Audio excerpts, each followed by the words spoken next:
अगर इसको मज़ीद बड़ा करना चाहें तो ये देखें, मैं 6 पर क्लिक करूँगा तो ये देखें जो लाइन है वो क्या चीज़ है, वो आपकी बोल्ड हो चुकी है।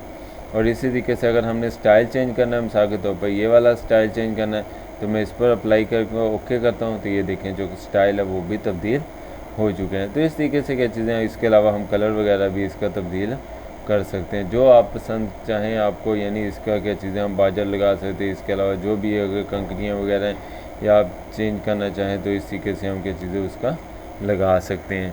और इसी तरीके से अगर ख़त्म करना हो तो हम क्या चीज़ें पेज के बाजर पर ही उसको क्या चीज़ें नन कर देंगे और उसके बाद क्या चीज़ें इसे अप्लाई करेंगे और क्या चीज़ें वो ख़त्म हो जाएगा। जिस तरीके से यहाँ पर हम क्या चीज़ें यानी नन पर क्लिक करा और उसके बाद ओके पर क्लिक किया तो वो जो बैकग्राउंड का कलर है वो भी ख़त्म हो चुका है। तो इस तरीके से हम क्या चीज़ें यानी बैकग्राउंड यानी बॉक्स पर आकर हम क्या चीज़ें किसी को भी कर सकते हैं। इसके अलावा शेडिंग होता है और इसके अलावा बाजर वगैरह ये आपको टेबल वगैरह में मैंने सिखा दिया था, लेकिन पेज का बाजर अगर लगाना हो तो हम इस तरीके से लगा सकते हैं। उम्मीद है आज का लेक्चर आपको समझ आया होगा। अगर किसी भी टॉपिक की समझ ना आई हो तो आप मुझसे इस ईमेल एड्रेस पर या जो मेरा यूट्यूब का चैनल है कंप्यूटर ट्यूटोरियल हब, इस पर आकर हम इससे कमेंट करके पूछ सकते हैं। अपना ख्याल रखिएगा। अल्लाह हाफिज़, फ़ी अमान अल्लाह।